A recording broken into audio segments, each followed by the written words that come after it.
In 1928, a Catholic convent in rural Iowa became the site of a 23-day war. Not a war of armies, but a war fought over the body of a single woman in a locked room behind boarded windows, in front of witnesses who signed their names to what they saw. This is not folklore passed down by firelight. It is the sworn, written record of priests, nuns, and townspeople who watched a woman's body do things no living body should be able to do. This is the story of Emma Schmidt. Marathon, Wisconsin, in the final years of the 19th century, was the kind of town where nothing was supposed to happen. German Catholic farmers, modest churches, quiet winters. Emma Schmidt was born into that quiet in 1882, the daughter of a hard, cold man named Jacob. Her mother died when Emma was still a child, leaving her alone in a house with a father whose relationship to faith was, by every account that survives, twisted into something darker than mere disbelief. He was rumored to despise the church, even as he lived beside it. And beside him lived his sister, a woman the neighbors would only speak of in lowered voices, Mina. The aunt they called a witch. Emma grew up devout in spite of the house she grew up in. She prayed, she went to Mass, she tried, as a girl does, to be good. And then, at 14 years old, something in her broke. She could no longer walk into a church without her stomach turning to acid. The sight of a crucifix sent violent thoughts crawling through her mind, thoughts of smashing the holy water font, thoughts of striking the priest at the altar. She did not want these thoughts. She fought them, but they came anyway, uninvited, relentless, growing louder every year like something learning to speak through her. By the time she reached her 20s, the sickness had a shape. Her body convulsed without warning. She spoke in voices that were not her own.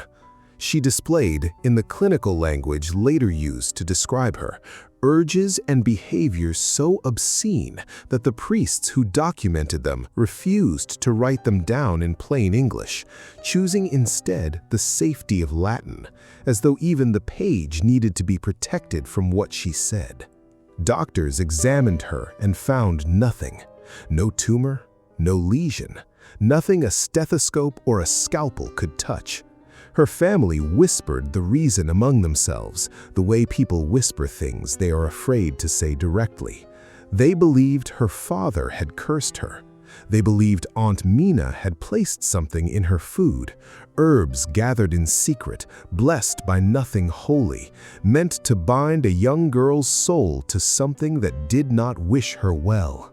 In 1912, a Capuchin friar named Father Theophilus Riesinger was brought in to see her. Riesinger was no country parish priest looking for an excuse to feel important. Bavarian-born, disciplined, already known in certain church circles as a man unafraid of the darker rites his faith still technically permitted. He performed a rite of exorcism over Emma that year.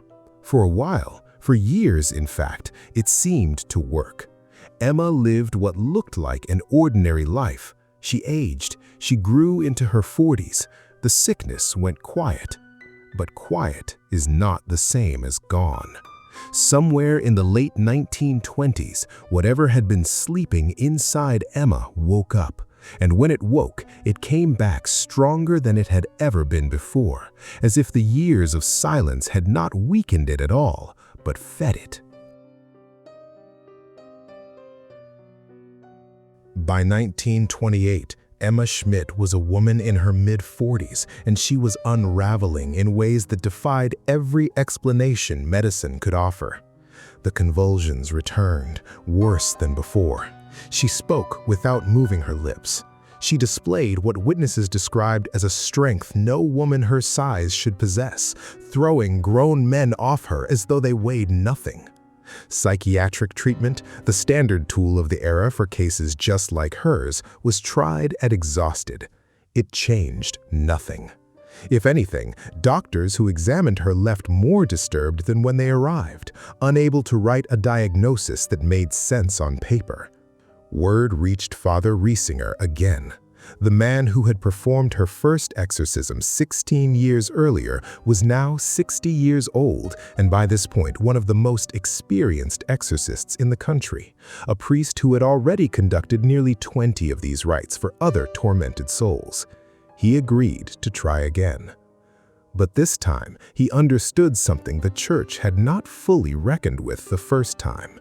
If the sickness had returned after 16 years of remission, it meant the first exorcism had never actually finished the job. Something had been driven back. Nothing had been driven out. Riesinger needed a location. Not a hospital. Hospitals ask questions, and hospitals cannot be sealed off from the world. He needed somewhere isolated, defensible, and silent. He reached out to an old friend, Father Joseph Steiger, pastor of St. Joseph's Parish in the small town of Earling, Iowa. Steiger was hesitant. Who wouldn't be? But Earling had exactly what the ritual required. A convent attached to the parish.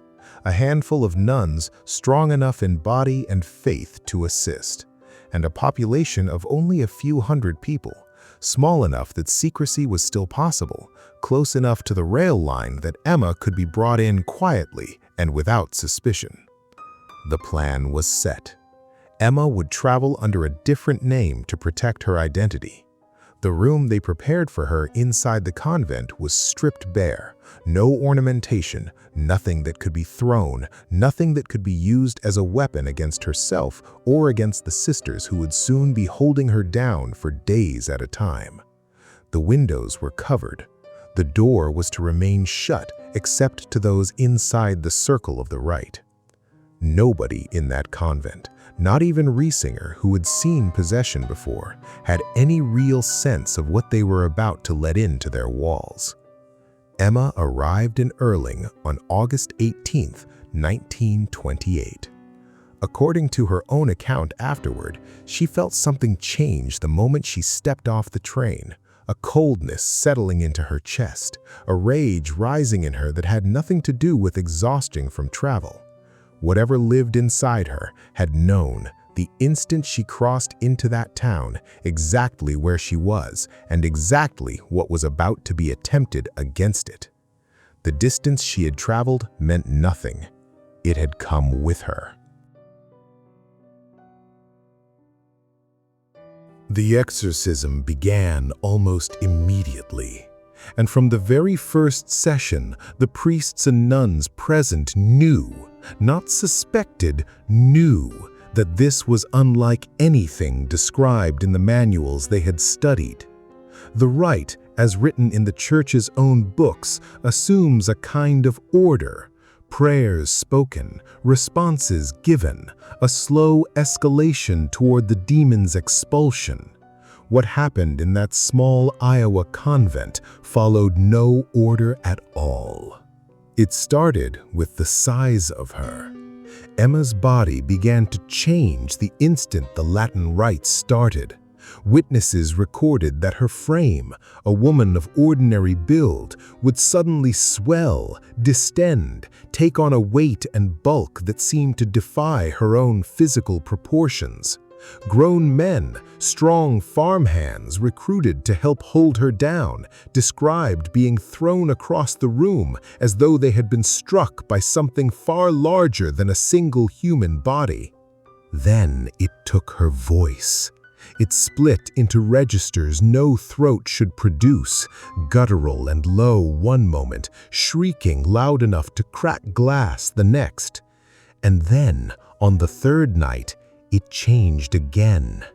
Emma Schmidt, a woman with no formal education past grade school, began speaking fluent Latin. not fragments, full sentences delivered with a fluency that stopped Riesinger mid-prayer because he recognized the grammar of a scholar coming out of a farm girl's mouth. Steiger noticed something else that same night, something smaller, something he almost didn't mention in his own notes.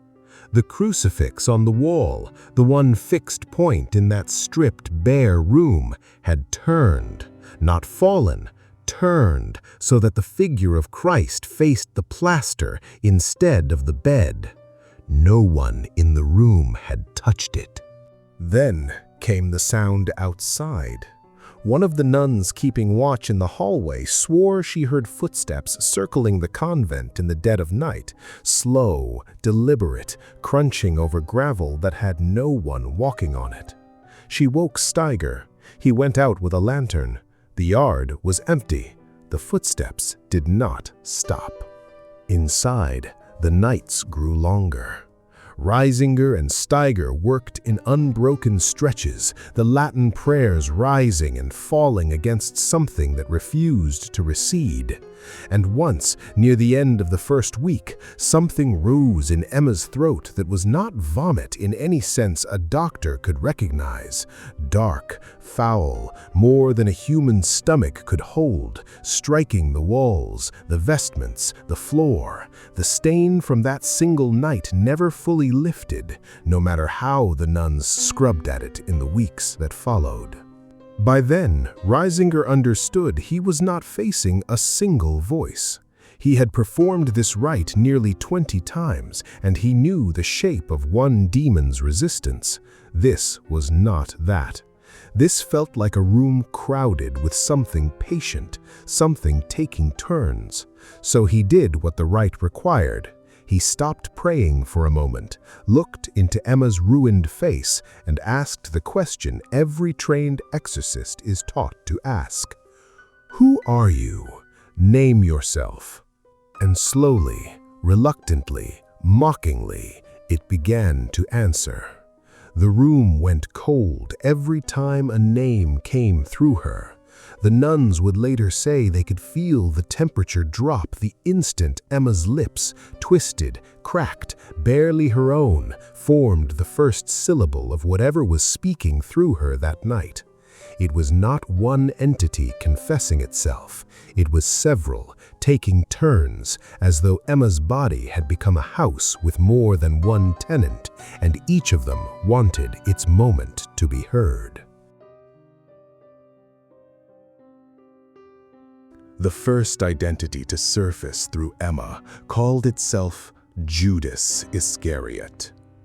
The nuns in the room, women who had spent their entire adult lives in service to the church, described a silence that fell over them when the name came.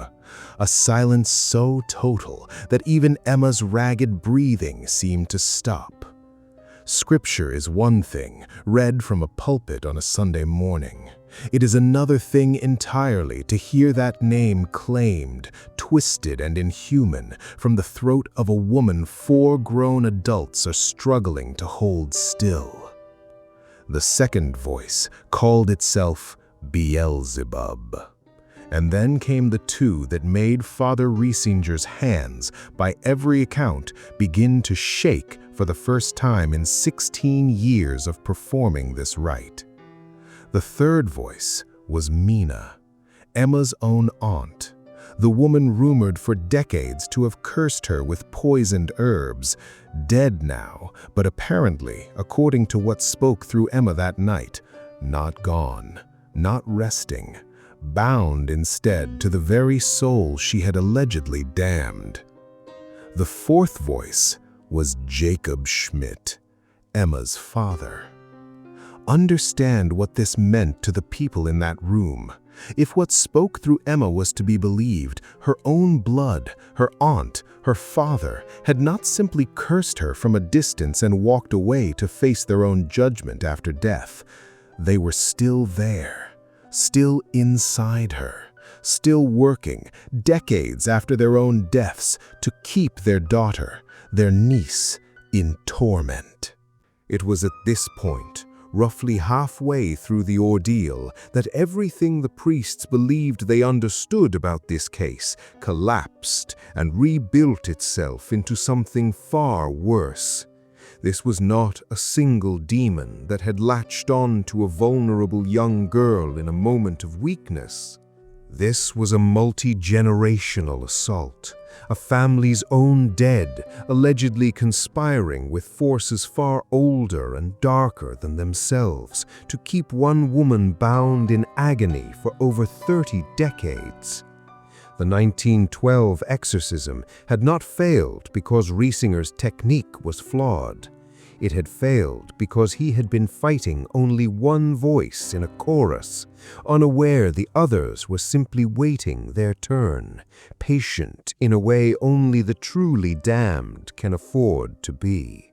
Emma's body, in the nights that followed this revelation, began doing things that no account before or since in that convent's history had recorded. She was documented rising off the bed entirely, her body suspended in the air with no support beneath her, held aloft while the nuns and priests around her prayed louder, faster, more desperately than they had before. When she came down, she did not fall.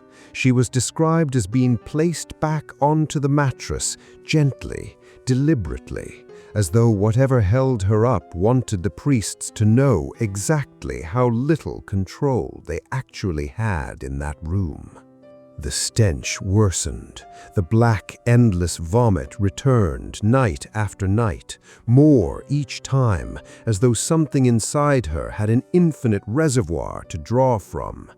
And Emma's own eyes, when the presence was fully in control, were described by more than one witness as rolling back so far that only white remained for minutes at a time, while her mouth kept moving, kept speaking, kept naming things that living people are not meant to have conversations with. Riesinger did not stop. He could not stop. A priest who begins this rite and walks away before it is finished is said by the Church's own tradition to leave the possessed soul in a state worse than before the ritual began. The demon, aware now that it has been named and furious for having been challenged. Retreat was not an option. The only way out of that room was through whatever stood on the other side of it. Riesinger stopped sleeping. By the third week, the man who had walked into that convent, steady and 60 years old, looked closer to 80. His hands shook, not from age, from something his body couldn't name and wouldn't rest until it was over. The nuns fed him. He barely touched it. Emma, meanwhile, was breaking every rule a body is supposed to obey. A woman restrained and convulsing for days should die of exhaustion. She should need food, water, sleep. She needed almost none of it. Whatever occupied her during the worst hours didn't run on anything a doctor could measure. Then, in the second week of this stretch, the voice did something it hadn't done before. It stopped screaming and started talking, calmly. It began telling Riesinger things about himself, a decision he'd made as a young priest, a fear he had never spoken aloud to another living soul. Private things. Things it had no way of knowing unless it had been listening to him for a very long time in places far from that convent. He froze. For the first time in 16 years of doing this work, Father Theophilus Riesinger did not have a prayer ready. He recovered. He always recovered. But the nuns in the room saw it happen, and they never forgot it. The one moment the exorcist looked more afraid than the woman he was trying to save. For a while after that, nobody in the room spoke. Even the prayers slowed. It was in that silence, hours later, that Emma would surface. Her eyes would clear, her voice would come back small and human, and she would beg them, weeping, not to stop, no matter what she said while something else was driving. She told them she remembered everything, every convulsion, every word that wasn't hers. She was awake inside her own body the whole time, watching from somewhere behind her own eyes, unable to do anything but wait. It was that voice, more than any shriek, that stayed with the nuns longest. Small, human, begging them not to give up on her. Riesinger pressed on because tradition demanded it. A demon that has given its name must also give the terms of its leaving, a sign, a date, proof that it is actually gone and not simply resting. Night after night, the voices refused. They laughed. They mocked his Latin. They tested him the way something patient tests a fence before deciding whether it's worth the effort to climb. And then, almost without anyone in the room noticing exactly when it happened, the fence held. The convulsions started ending sooner. The silences after them started running longer.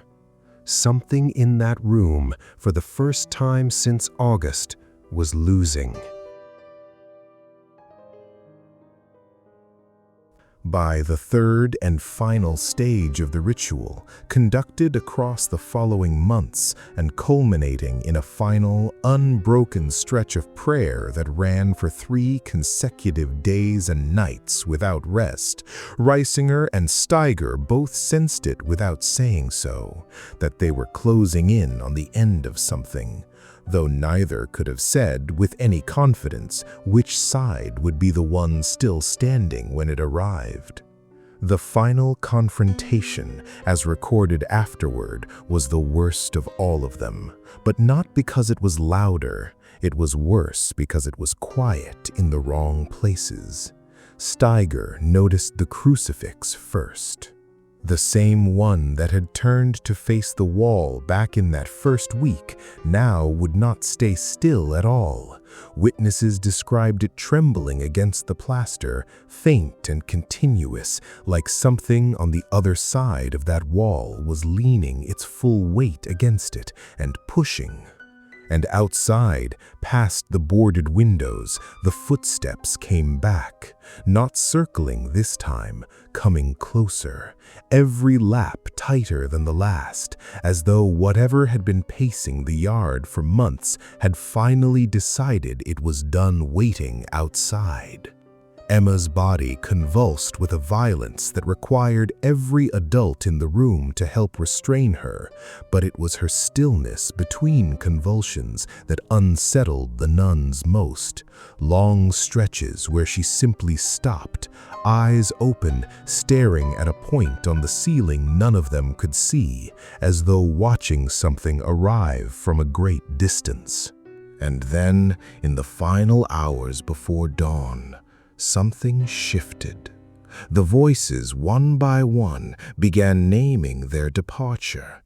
Each presence, when finally cornered by the relentless repetition of the rite, was forced by the tradition Riesinger followed to declare where it would go and how it would be known to have left. There was no final shriek. That was the wrong thing, somehow, for the room to receive. Instead, witnesses described each name leaving the way a held breath finally leaves a chest. 4 small, exhausted exhalations, spaced apart, each one lighter than the last, until the room held nothing that spoke at all. And then, silence. Not the tense, waiting silence that had filled that room for months, a different kind. Total. Emma's body went still on the bed. Her breathing slowed into something ordinary, something human. Her eyes, when they opened, were her own, clear, exhausted, and for the first time since August, simply afraid in the way a person is afraid after surviving something, rather than in the middle of it. The date was recorded. The convent held its breath as the sun rose that morning, uncertain even then whether what they had witnessed was truly finished or whether they had simply won themselves another 16 years of silence before it woke again.